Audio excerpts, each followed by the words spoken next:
Welcome to the Housing Ombudsman Service podcast today. I'm Victoria King, one of the Sector Learning and Development leads here at the Housing Ombudsman Service, and today I'm joined by Elaine Horrocks, one of our adjudicators in our dispute resolution team here at HOS.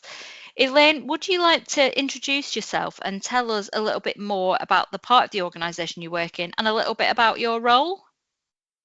Yeah, hi Victoria, I'm Elaine Horrocks and I'm an adjudicator here at the Housing Ombudsman. My role is to review the evidence provided by both the landlord and the resident before investigating the complaint and then ultimately making decisions which confirm whether the landlord has acted reasonably or not, or in line with its policies and procedures. At the end of my report, I can then determine any level of maladministration in relation to the landlord's actions. And then following that, I can then make orders or recommendations for that landlord to put things right and to learn from the service failures that's been identified. So we're here to talk about a case that you dealt with, Elaine, and the complaint is about a landlord's handling of repairs, which included damp and mould, and also the handling of the associated complaint. Could you give us a bit more on the background of that complaint, please? So this case, it involved a resident who lived with her husband and two sons, and they lived in a 3-bed standard built house.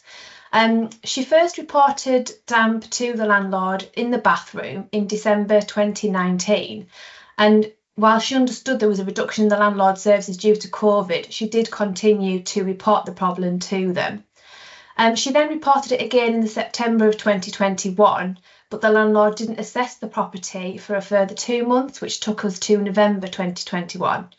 Then in February of 22, 3 months after the initial assessment, the resident was still chasing the landlord for an update on what it was going to do. And although the landlord did respond at this point, it was only to do a second assessment of the property. And following on from that inspection, the landlord proposed to replace the extractor fan in the bathroom and replace the bathroom tiles, and then replace those with boards which are called aqua boards. So when did the repairs to the property actually start? So the property repairs, they started in the September 22, but these were unsuccessful, and they did nothing but add to the already existing problems in the property. So they put the aqua boards on top of wet plastered walls, which had been harnessed by the resident, but she'd been told that this would be okay. There were then problems with the bath, which led to a replacement of the bath panel. However, when this was done, it was done by an untrained member of staff. So then when there were further leaks in the bathroom, they couldn't remove the bath panel, so that had to be smashed off and replaced for a second time. Added to that, there was then issues with the loss of heating, which was prolonged due to the wrong size radiator being ordered. And then in January 2023, the landlord completed a third inspection, and a month later, in February, it applied the first mould treatment to the bathroom. So this was actually 14 months after the first inspection in November 2021. It's a really long period of time, isn't it? But the problems, they continued, didn't they? They did, yes. So a fourth inspection was carried out by the landlord in April 2023. And at this point, it decided to assign the work to an external contractor. And although the repairs were completed in the May 2023, the problems were not fully resolved until the December, when a full bathroom had to be replaced. So it really seems there as though the landlord tried to do lots of quick fixes rather than actually looking for something that would fix the issues in the longer term. What redress did the landlord offer to the resident at the time? They offered what they called a decoration voucher and a referral to the insurance team to discuss a further goodwill payment. However, by the time the resident went to use the voucher, it had expired due to the length of time the repairs had taken to complete. So when the resident came to us, they referred their case to us and you completed your investigation. What did you find?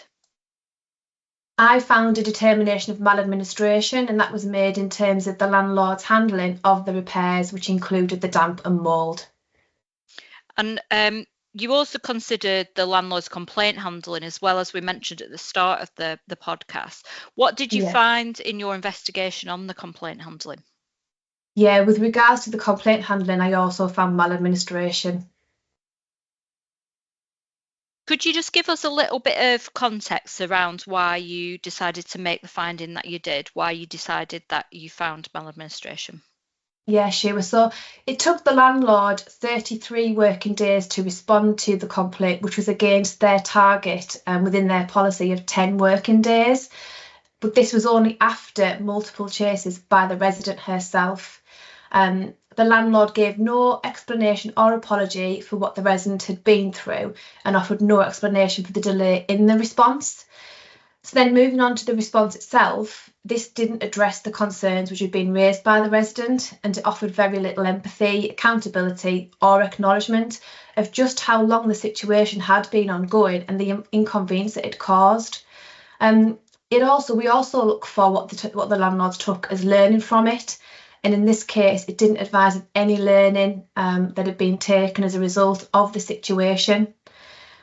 The resident continued to escalate her complaint on the 5th of April 2023, and the landlord acknowledged receipt of it and confirmed it would respond within the 20 working days, which is the policy timescale. However, again, the resident didn't receive the response and had to approach us for assistance. And the landlord's final response, it exceeded the policy timescale, but it was also investigated by the same officer who had investigated the initial stage 1 complaint. So this demonstrated non-compliance to the Housing Ombudsman's code and was also demonstrated a lack of unfairness and impartiality. The landlord did accept its failings, but it didn't offer any redress or compensation or identify any key learning at this point either. So what orders and recommendations did you make in this case?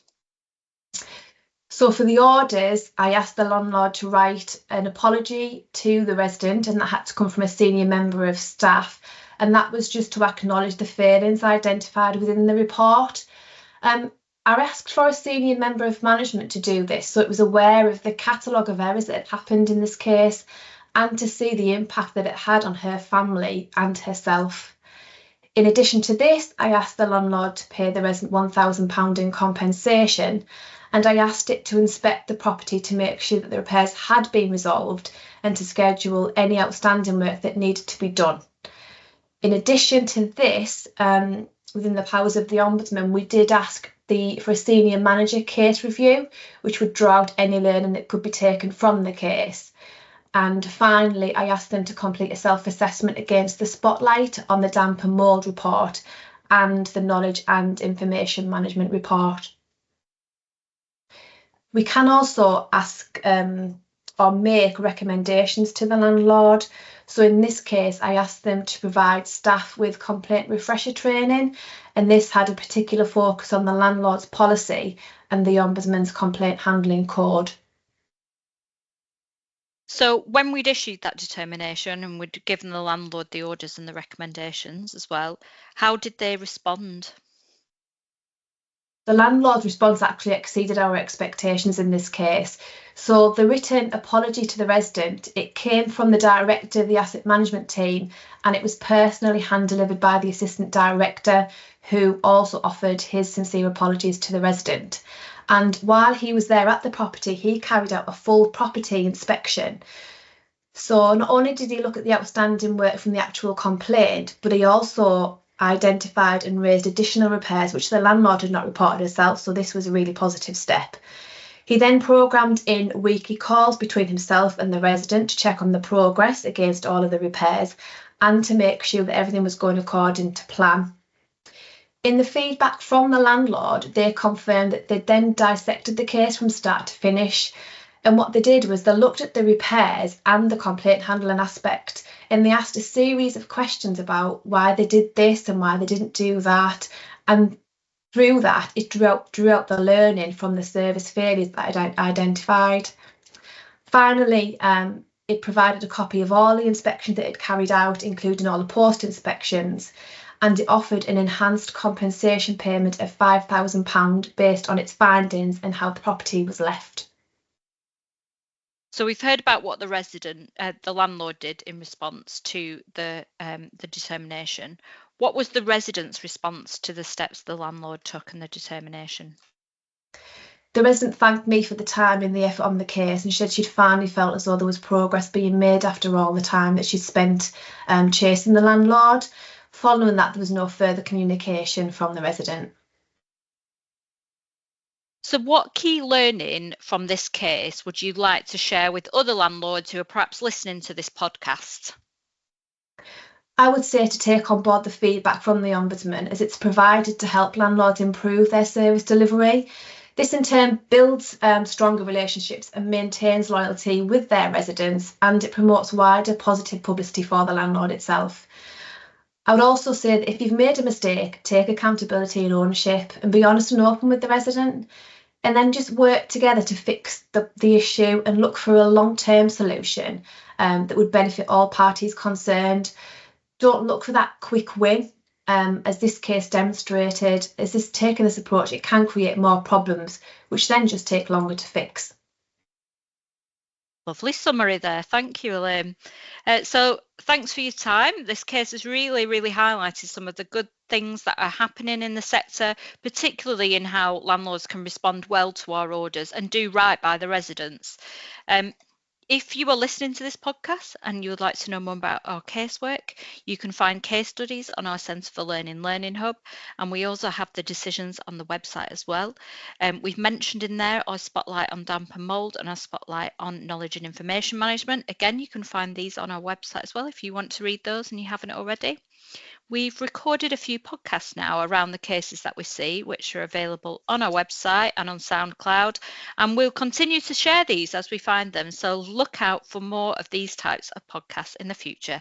So thanks for listening, and thanks, Elaine.